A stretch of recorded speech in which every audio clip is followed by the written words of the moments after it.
Welcome to the Featured Anime Podcast. I'm your host, Jack. And I'm Rick.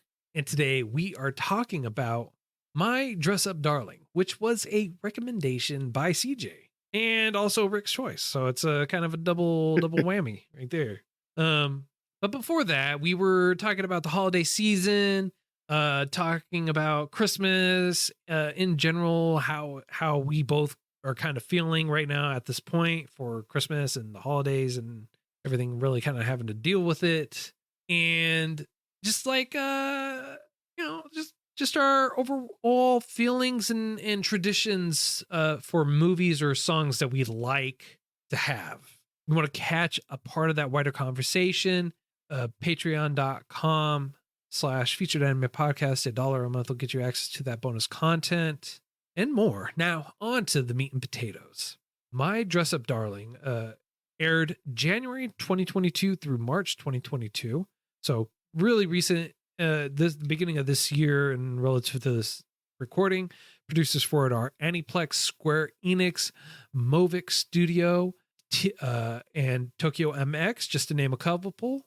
The studio for it is Cloverworks. It's based off of a manga, and its genres are romance, slice of life, school, seinen, and ecchi.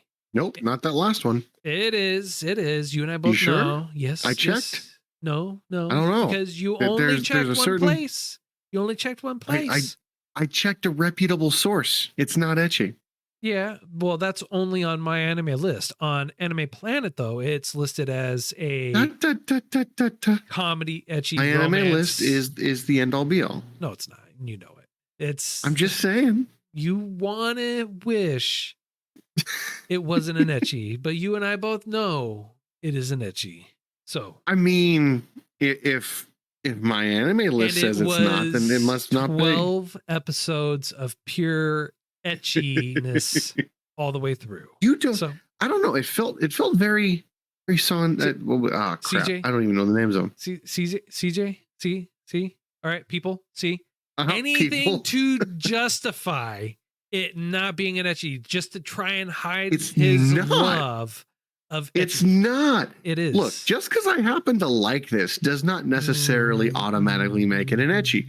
My anime list specifically says it's not. And it's so hang on. You who hate slice of life and ecchi, this checks not one but two boxes at the same time. You're like, no. I will give in on slice one of at life. a time. I will not take ecchi. And you know what, sir? You have no idea how much I resent the fact that you have brought me to the joy that is slice of life most of the time. Because I had nothing but animosity towards the genre that is slice of life. And you, for some reason, for our first, I feel like 20 something episodes, was just like, check out what my next choice is. Slice of life. That said, not an ecchi. Nope. It is an ecchi. Kid friendly, all that good stuff. You know what, sir? You and I both have very different meanings of kid friendly. CJ says, well, to be fair, you didn't know the definition of slice of life, and that is exactly true. Exactly. And you also didn't know the definition of ecchi, which apparently you still have trouble with. I mean, and me and my anime list are going to be over here agreeing that it's not an ecchi. Right. No. Right. So there was no playful, sexual, innuendos. This is a children's imagery, nothing at all. Cosplaying. Just, right. Yeah, totally. I've only ever seen respectful cosplay. Right. Yeah, there was totally nothing erotic about this anime at all, which is 100% not true. There is a lot of eroticism in this anime. In fact, I would say you have no idea how bad I want to just continue this line of thought and be like, look, I don't know how you interpreted it, but I just saw it as an innocent cartoon. But to each their own. What you tried to do with No Game No Life, which did on your quote unquote reputable source have it listed as an ecchi. What are you talking about? I don't. You know what? I don't remember saying that. Mhm. So I don't think it happened. Right. Well, you go ahead and you think that. Oh, with the picture supporting your claims. I see how it is. Must be nice. Must be nice. So for those of you who are listening, Jack over here is putting image after image of all the inappropriate for children cosplays that this anime is showing. And there's quite a Look, few. Like at least 3 every episode. yeah, at least. But I mean, it's Mm. tastefully done, right? It's not like they just gratuitously show it constantly, right? I would It's say it borders on the line of what could be too much, but in all honesty, CJ said it, and I got to agree. The ecchi is it's not a focal point, it is and it not. does drive the story forward. It does. It So does. instead of it being as a device of distraction, it's a device of motion. And they'll throw in little jabs here and there, little comments that you're like, there's no way that a kid should watch this. But yeah, it was a good move. It was a good show. I almost said movie. It's been so long since we've done a show. It has been. It's been, and we talked about that before we started recording too. It's been 9 weeks, I believe, since we last reviewed a show. Jeez. Mainly because we were just really rapid firing, trying to get Yeah. prepared for life events, for very, very wonderful life events, I might add. Yeah. But for me getting married and you making but it was this was a nice easy transition into going back into series, watching anime series, because and on next week we're watching a movie. No, I'm kidding. because it was something that could have easily been overdone. It was a show 100%. that to our fellow patron members that are in the Discord were talking about, that this in the manga sense could very easily go from light ecchi to, yeah, maybe we need to have a higher age rating on this. Yeah, from minor ecchi to not set for TV. Right. Now, granted, I mean, like, it still would qualify as ecchi because it's a very broad term. It's very, very loose in terms of interpretation for it. But this I feel like is a very comfortable mix of it. And the story, the romance portion, the love portion of it is it's very cute. It's very, I mean, like, honestly, it's kind of refreshing, from I can see that, but it was expected, in my opinion. But that's neither here nor there, and we'll get into a little bit more of what I mean a little bit later. But before we get too far into the meat and potatoes, who was the director, and are they part of something that we've already known, like we've seen before? Because they did a really good job at trying to be like, we can show just this much, and I pull back, Well, to be fair, the studio has been known for that, if I remember correctly. Oh, I just watch what you show me to watch, or you tell me to watch, except for Bronx and a few others. I'm making up for it now, aren't I? Hope so. Oh no, my subscription stopped working. I don't know what to do.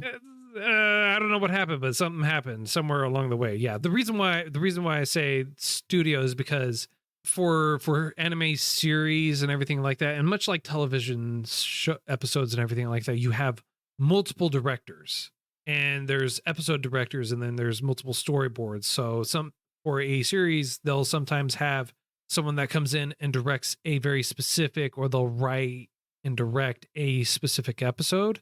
Mm-hmm. Whereas the studio, Cloverworks, is known for such anime like Dreaming Girl, Bunny Girl Senpai.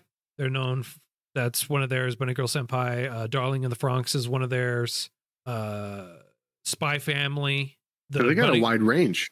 Bunny Girl movie. They did Promise Neverland season 1. Oh, whoa.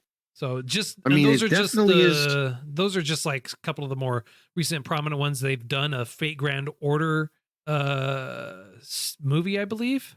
That's a massive range. Mm-hmm. So they've done. That's a massive range to actually be good at. Yeah, like they've I'm done amazed. a lot. They've done a fair amount.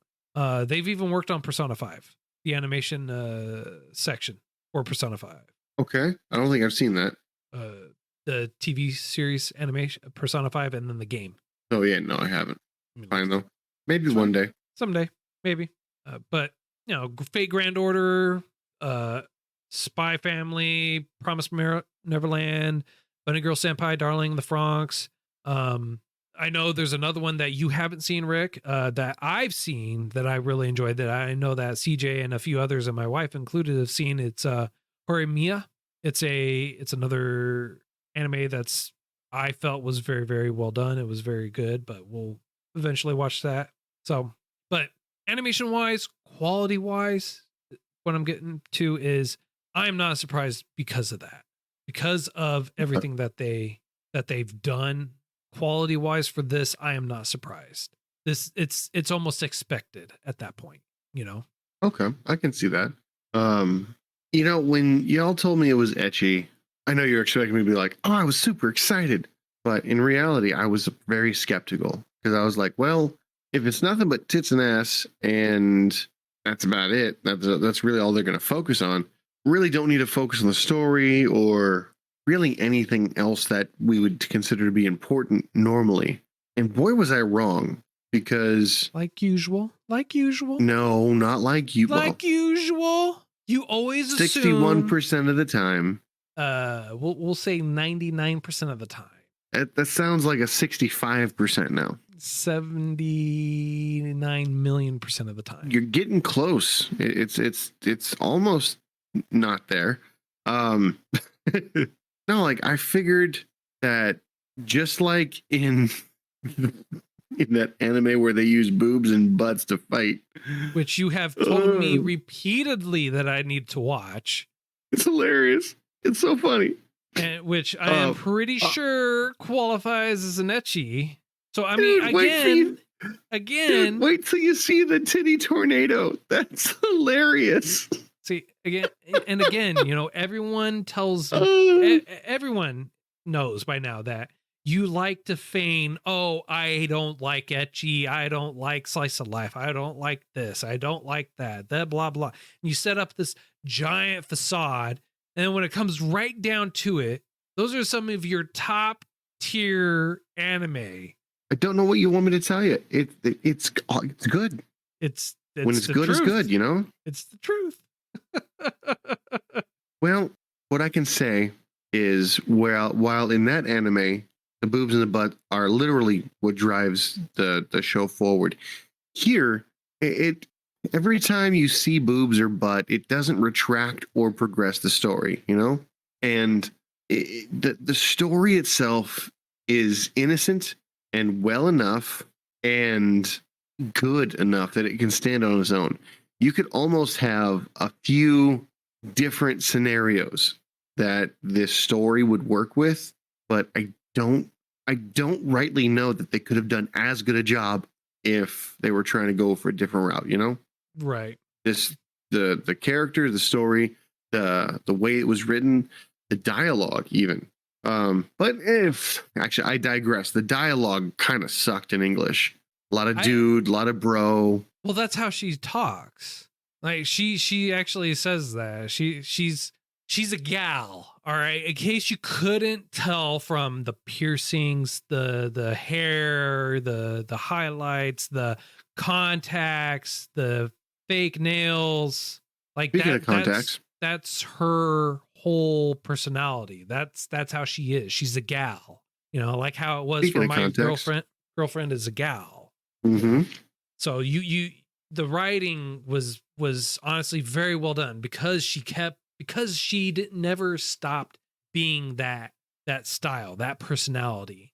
And she also was very open and willing to be herself no matter what, which honestly takes a fair amount of courage to just be yourself without having to pretend you're something you're not. And then being able to just like stand up and look at someone and go, how dare you disrespect me because of my taste just because you don't like it? I can't respect you for that because you don't even know me and you're making assumptions and talking trash without truly knowing. Frustrating. High school. Well, it's not even high school. I mean, like it's like that even as adults. I still deal with people that are like that even to this day. Well, I'm sorry. I don't mean to be like that. Oh, it's okay. You know, someday you'll grow up and you'll be Eventually. Right. But at the same time, I grew up in a Toys R Us kid era. You and I both grew up in the same era, so don't know. Right. You're a Toys R Us kid too. What's great is you have our one of our main protagonists, right? Gojo, and he's very reserved because he got made fun of and told he was disgusting for liking Hina dolls. And that's something that he liked the art, he liked the detail, he liked the work and passion that went into it. And there's nothing wrong with being that passionate or finding something that beautiful. And he's carried that through his whole life. And I like that Marion was not hypocritical. I love that she was not hypocritical. And if she ended up being hypocritical or looking down on him because she found out he liked something and talked bad about it, I feel would have left a very bad and sour taste in my mouth to where I probably would not have wanted to watch this. But instead, she maintains and stays true to that and even shares in the joy, not in the same way, but you know, she respects him and finds the things that he likes just as beautiful, so to speak. And I love that beautiful is not an overly used word by him. Well, that's something I noticed as well. But he actually never said it about anybody. And lot of these he did. He said it about her wig. He said it about her while they were on the train. And that's what caused her to fall in love with him, is because while he's dozing off, he's thinking about her and her cosplay and how she is. And he said that you're beautiful. Yes. Okay. So I think I know what you're talking about. Yeah, I guess I can see that. I thought he was talking about something else and she just misconstrued it. There was a lot of misunderstandings. There was a lot of misunderstandings in this anime that ended up being better than if they were taken seriously, if they were taken the correct way, you know?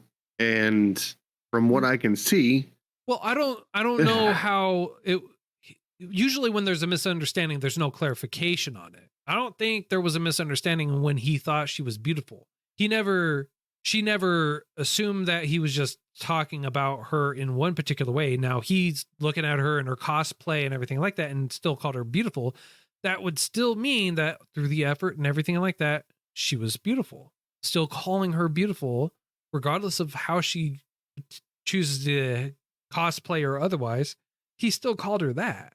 And when he said that her wig's beautiful and she finally understood what he meant by that, you know, it helped clarify what he was talking about. But he still finds her beautiful, but he doesn't always say it because he only says it when he truly means it at a particular point in time.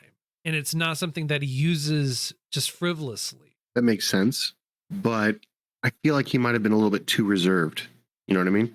No, not necessarily. He doesn't have his parents. He's raised by his grandfather. He was made fun of for his joys and everything like that. And then when you are very much introvert and you don't deal with social situations in that very particular way, you tend to not want to put yourself out there. And then with her being willing extremely extroverted, right, and just bringing him out of his shell, just making it so that way he's able to enjoy life rather than just being with his grandfather the whole time. He's with her now, and she's not just with him for the cosplay, but she's with him for a variety of other reasons. Now, granted, like at first, ride or die at this point, right? Now, granted, at the beginning, it was because he was like, "Oh, I'm just gonna help her with this, and then that's it, because I fulfilled my promise. She's just gonna move on." she was not that type of person, you know? Yeah. She- She was and never even portrayed that type of person, which is nice. It's a nice little extra, let's call it, right. And same because same thing for him. Like she's able to like convey those feelings and emotions and draw him out to be a little bit more extroverted in that regard. yeah, he definitely needs to be a little bit more outgoing. And what's kind of funny is his passion is painting dolls. Now, I always wondered, would you personally, because you're usually more knowledgeable than I am about this stuff, would you be able to tell me what a Hina doll is?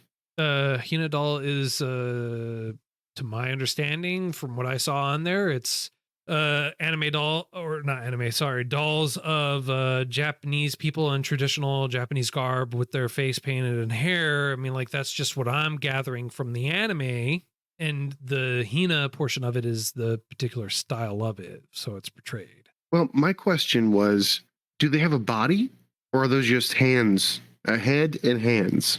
Well, I mean, like I would assume that they have a body, so that way there's something, the clothing to hang on to, but it doesn't have to be traditional body. I mean, like I don't think they chopped up people and turned them into Hina dolls, and they're actually living mortals. And No. What I mean is, what I mean by that is, the Hina dolls. Are they sitting on a frame, and the only exposed parts are the ones that they care about? Because I never saw them work on anything but a hand and clothes. Or sorry, a head and clothes. You know. Yeah, because those take the most time because that's what's going to be visible.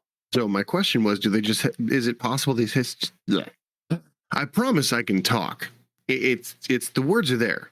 They're just not flowing effortlessly. Okay. I mean, is it possible that they just have a head on a stick?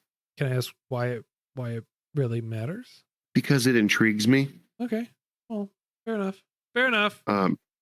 Would they just be like a head? Because I don't have a clue. When you see him talking to the, and I when you see honestly him don't talking care, to their face, but I do. I know you do. I'm just letting you know that I don't care, and I didn't research it that much.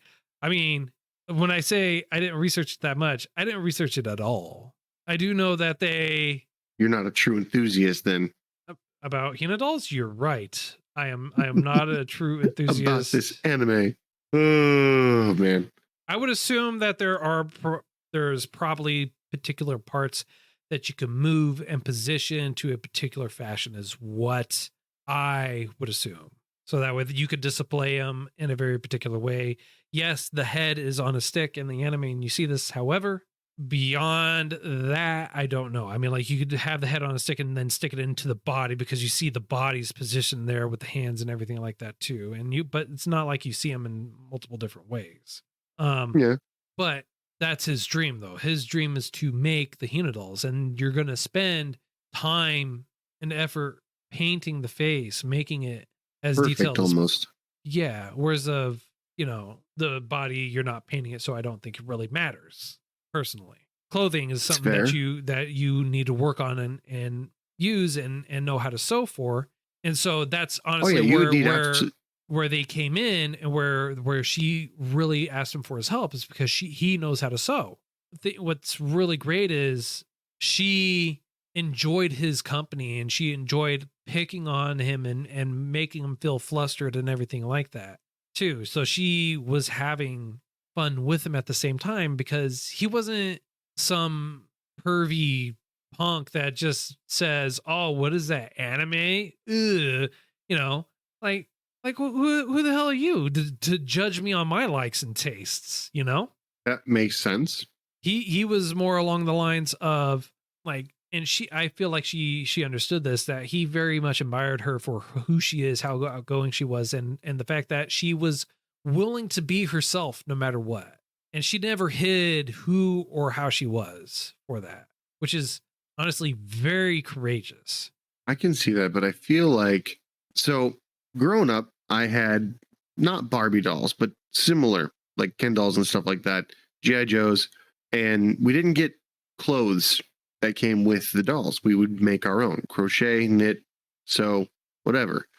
And I think that this was a good premise that for him making Gojo dolls and him sewing those things up, because surprisingly have to use actual prints, and you have to go with actual size. And if you want to create a suit, you do have to downsize it proportionally, and it uses Right. math, which was beyond me at the time. And I felt like Which I I love actually, that they showcased that in the anime too. oh yeah, They they showcased his showcase skill. the details for him being going through the measurements and everything like that, but also the ability for him to, which a lot of people lack, sadly, the ability to read, take time, breathe, and follow instructions on how to do something, especially when you're not familiar with it. And then Yes, going through doing the research and details for it. it. So you say going through the research and stuff like that. He did some quite extensive research on a few of the on a few of the cosplays, to the Yeah. point where his grandpa was like, "What are you doing? Oh no!" Well, I guess he is a healthy growing boy. Right, but it's not even just that. They were having a conversation about the game too while they were walking, and then everyone in line while they're leaving the restaurants going, "What did I just see? What did I just hear?" It's just some of the dialogue is great. Some of the dialogue is just randomly people hearing some weird conversation going on, and they're just talking about it as if it's no one's business, which honestly it is. No one else's business, Fair. but I think that just adds to the joy of it, right? And him embracing the fact that he doesn't have to hide how he is and that he could just be himself around her. Well, Truly the fact that she himself introduced her around to, her. and the fact that he introduced him to her friends, and the friends were like, "Wow, you're kind of cool. This is kind of that. This is kind of that." And he was like shocked and stuttering and And cute. it was. And then also when people started guessing or insinuating or giving him looks about her talking to him and them being seen together, and he's like, "Oh, I don't want to ruin her reputation. I don't want people to get the wrong impression. I don't want to damage her reputation because she's popular and I'm not." She couldn't care less about them or what they think or what they say. And I love that she went through that. Like, she's like, "Why are you avoiding me?" "Well, because people are saying this." And it's just like, "So let him say that Oh, stuff. I don't care." I like how she was very independent's not the right word, but self-assured. And I liked that she went after her dreams and whatnot and inspired him to also do that. What was kind of cool was also when he was doing her makeup, his Hina dolls painting became far more advanced, Yeah, it got you better know? because he was more relaxed, right? Whereas if before it was very rigid in what he was doing, now he's a lot more relaxed in the art that he's trying to do because he has that experience and he's learning to not be so rigid when he's doing it. It's just like, just take your time, it's going to be okay and it'll all work out, That's just a very laid back mentality, you know? which is not a bad mentality to have. It's hard to keep, I'll give you that. But yeah, no, our main character Gojo was probably one of, if not my most favorite characters to date, because while not super powerful, there weren't many foolish, as I would consider them to be, choices, and he seems to handle everything that comes to him with a level head. That makes sense. Yeah. And I feel like he makes up for her craziness, mainly because she needs someone to help rein in the crazy. And I could see that. I also the other thing that I like is like the interactions with everyone else.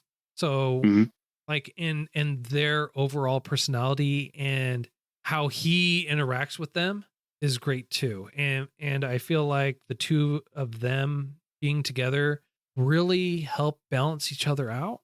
And like CJ said in our chance, they balance and each other very well. mhm. And honestly, that's 100% true. And then when you have other people that are being interjected into it, it's it's nothing that gets thrown off kilter, and it's not like their characters or their personalities or anything like that change.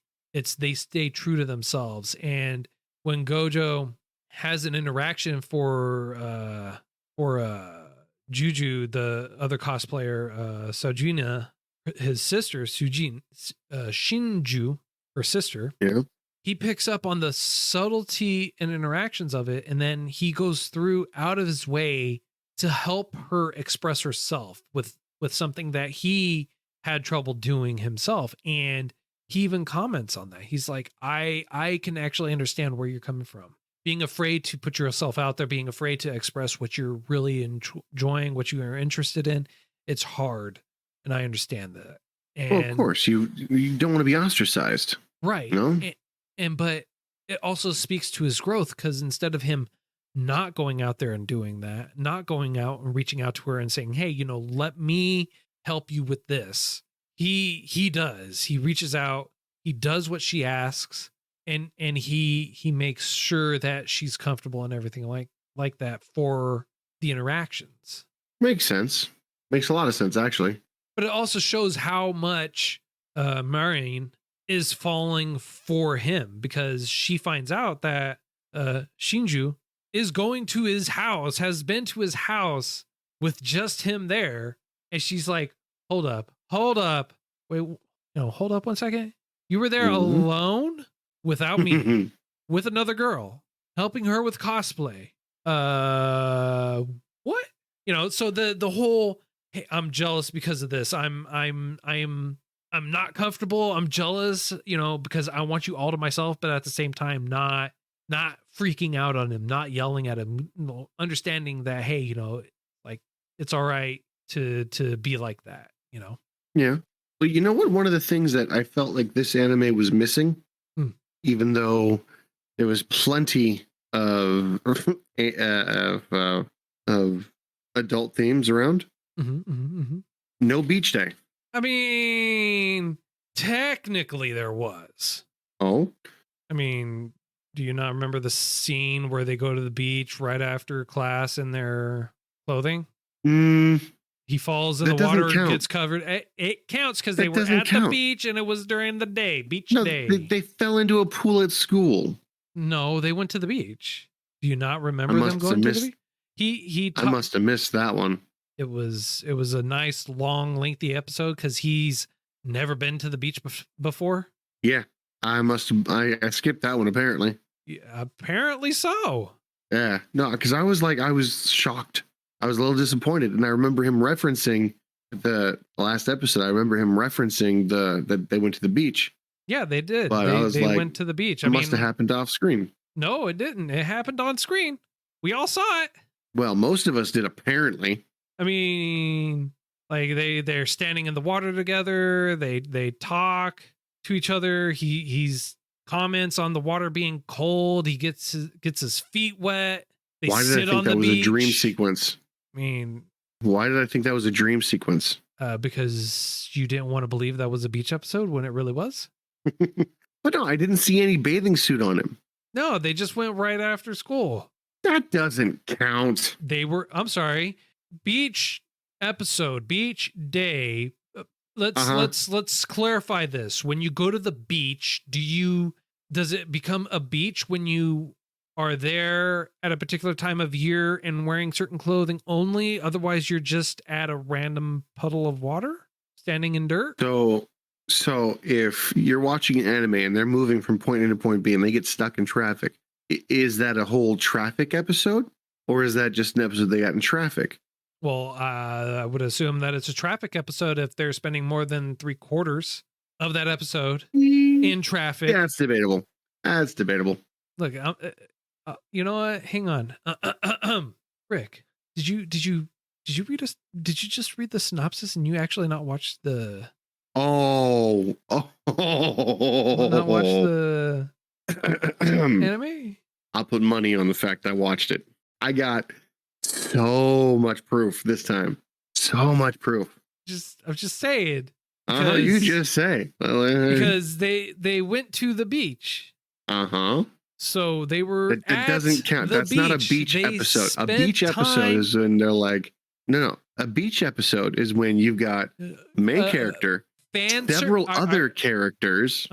No, that doesn't constitute a beach episode. A beach episode means that they spend a majority or chunk of the time at a beach for the focal point of an anime episode. This was at a beach for a focal point for an episode. They went to the beach. Deny it. They threw a burger they were eating at a hawk in that episode. Yep. They ran on the beach together in that episode. I saw no watermelon smashing. I saw no summer antics. I saw no. That's a beach episode. I understand what you're wanting, sir. A traditional beach episode. You want a fan service episode. This whole anime was fan service. Call it what you want. I think you need a specific episode dedicated to that. No, I don't need it. I don't need it dedicated to that. They had an entire episode of her in her bathing suit already. You don't need an episode. No, that was just for measurements. Service. No, that was just for measurements. It counts. They had fun. They were in an episode. There were antics going on. But there was no watermelon. There was no beach. There was no hot day. There was no tan afterwards. Well, I mean, there's an episode where she's tanned.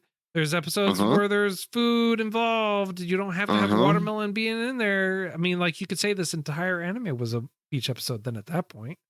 No, because the beach episode is just an episode. Where it's filler. You know this. Oh, of course it's filler. Of course it's filler. You wanted a filler episode. That's what you're saying? You wanted a filler fan service episode. I know. That served I think you're misconstruing the words a little. I said I was surprised there wasn't. Right. No, what I'm saying is they did spend an episode at a beach. There was an beach episode. It just wasn't filler. And you want it to be filler. No. Then why? I don't. Why? Okay. So just because I say I'm surprised they didn't have one, you interpret that to mean that I wanted that. You wanted that. No, I said I was surprised they didn't have it. Sure. I never said I wanted it. I said I was surprised they didn't have it. So anyways, you also find out that she can't really cook worth a damn, but she tries her hardest. At all. And she says sorry. I mean, she types sorry, and the food apparently is good. Yeah. So, I mean, it's the thought that counts, right? She doesn't type sorry. She tries to scroll it out when she's just like, I want to put love and darling, and nope. Doesn't work out. Everything was going good until I had to fold the omelet. So. Oh, God. All right. I mean, like, honestly, this was a great episode. This was a great show. I honestly, we could go on for a while longer, but I think honestly right here is a great point for us to wrap it up with her horrid cooking, but the fact that he accepts it and tries it unreserved. I think that's where I'm going to leave my final thought. That it shows go a little bit further. Shows his quality of character. That no matter what, he's willing to try something unbiasedly. It absolutely does. But do you remember the horror movie episode? I do. You remember the episode they spent at the beach? It doesn't count for a beach episode. Anyway, what I thought was quite interesting, and it also goes to his character. He's oblivious. I on some aspect, I suspect there's something wrong with him because. Hang on. Wait. Yep. Hang on. So you're telling me that one of the main male characters or the main male character in a show that we are watching is oblivious. Not the way I'm going with it, but yes. Okay. Yeah. Yep. Okay. Yep. So yep. I was saying he was oblivious, not because of like he's oblivious to her potential attempts for something more. I say he's oblivious to the sense of when something's supposed to be scary, he hyper focuses on the stitching and on every other aspect other than the movie. So I don't think he finds it quite as enjoyable as a normal person. No, he found it very enjoyable, but he found certain aspects of the movie particularly intriguing because for him, that's what spoke to him. That's what he was hoping for. Like, oh, I wonder how they do that. That's really cool. He found what he was watching very fascinating. I watch horror movies and I'll sit there and I'll laugh at a majority of them simply because I find some of them to be funny. There's nothing wrong with him taking something that's supposed to be scary, not being scared by it, and go, oh, that's really fascinating. I really want to I wonder how they do that. That's really cool. I mean, like, I mean, granted, all right, mhm. it's not some fiery passion in the eyes that's driving them forward. You're not going to sit there and have them focus in on that, while No, they're of getting course ready not. to boost timelines with time traveling granddaughters. But That episode would have been so much better if all the crap I said happened. right. Just saying. Mm-hmm. I mean, but it just speaks to how he is. He's like, oh, I find that very fascinating. It's not that there's anything wrong with him. It's just his personality. I know a lot of people that are like that. It's not that there's anything wrong with them. It's their personality. that's true. I mean, it goes. Hang on. I mean, if we're going to talk about people hyper focusing on particular things, ergo why I talked about the fiery passion in their eyes, Mm-hmm. right? You focused in on something, right? And it's not that it's a driving force. Or the Hina dolls, like, for example, has no driving force in this anime on the body of the Hina dolls, but it's something that's really focused in for you. I mean, does that mean there's something wrong with you? There absolutely is. Oh, well, if you want to say there's something wrong with you, I'll let you say it. But I would say no. I would just say that that's how you are. Well, no, there absolutely is, because I didn't get a beach episode, as you obviously assume I wanted. That's I didn't get a lot of things, and that's a matter of opinion. And again, though, that doesn't mean that there's something wrong with you. That just means your viewpoint is different. To that point, the reason why I was focusing on the Hina dolls is I was interested in them, and they did so much into it as far as the episode goes. Right. I don't feel like it took away from the episode, and I don't think that I missed the emotion going behind it. Whereas while watching a horror film, was off in, I'm not going to say La La Land. It's not that he missed the emotion. So, like, how you were like, oh, I really am interested in this. I want to know the details about all this. I want to know more about this. It's not that it's not that you're doing anything different from him. You're doing exactly what he did. He's like, I want to know more about this. I found this really interesting. When people are going through and they're doing the movies and they're doing the animation and they're doing all this stuff, it's not that they want people to look at it and hate it. They want people to look at it, appreciate it, love it. And you're doing that with the Hina dolls in this anime. He's doing that with the movie in the anime that we were watching. He was doing that with the movie. He was appreciating it. He goes, that's really great. I wonder how they did that. That's really cool. I want to learn how to do that.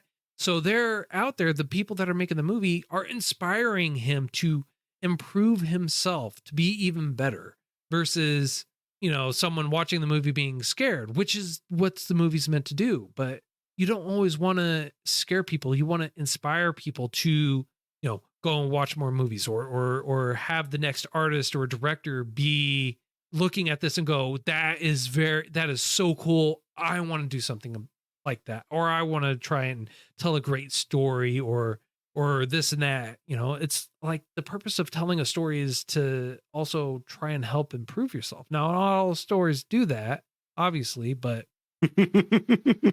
yeah, all stories don't do that. That's true. But I don't know. It goes beyond being oblivious. I feel it goes to it almost reaches the realm of Rick. Close. Can't touch this, Uh-huh. But the reason why I saw the duality there is she was freaked out. She was scared, right. And he didn't catch the story. He caught the specifics. It's like you can't see the forest for the trees. No. You can't base it on that. You can't base it on that, because I watch scary movies and I'm not sitting there scared out of my wits. To me, it's just not scary. I just find it to be a very interesting movie. So you can't base it on that. It's a matter of perspective and your own personal viewpoints on what is scary and what's not. For him, what he was watching was not a scary movie, but he enjoyed it nonetheless. For her, it was a scary movie. I can see how that would make sense. I mean, I watch movies all the time that I don't think are scary. My wife can't watch a commercial of a scary movie. Freaks her out too much. Fair enough. I mean, I want to refute it. I really, really do, but I don't think I can at this point. Yeah. But So on a I think this is a great spot, sir. So on a scale of up to 10, how would you rate this?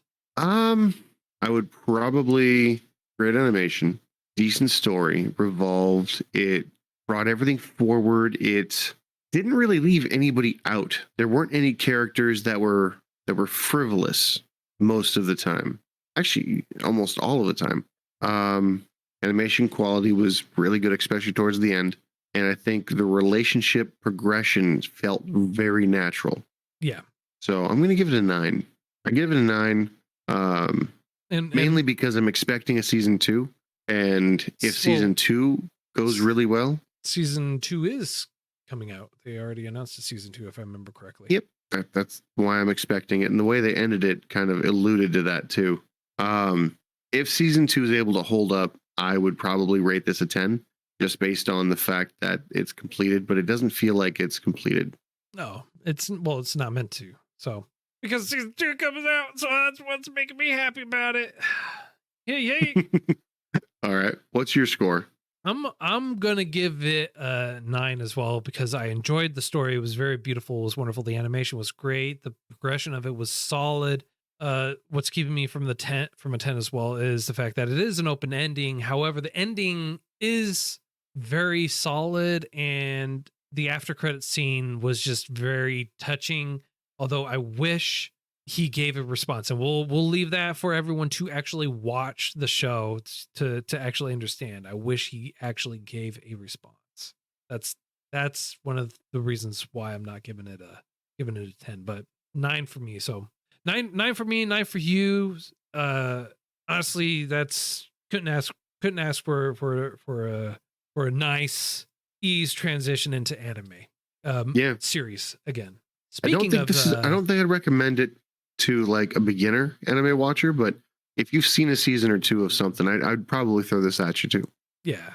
All right. So next week's choice actually comes as a couple of recommendations. So Jeb recommended it to us, and most recently CJ also recommended it to us. Both of them hanging out in our Discord. Both of them have their respective podcasts that they do that I've guested on. So Anime Anonymous and Otaku Insights for Jeb for the episode that I appeared on. They recommend Call of the Night as a series. It is a series. It is 13 episodes long. I've started watching it. I've seen a couple episodes of it.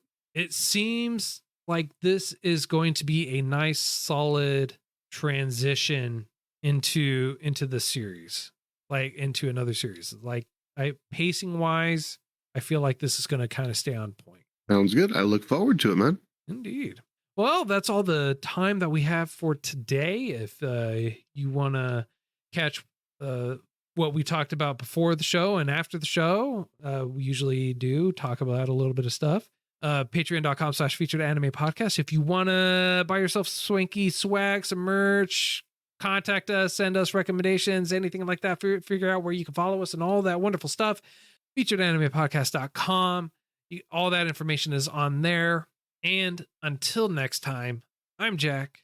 I'm Rick, and we'll see you next time.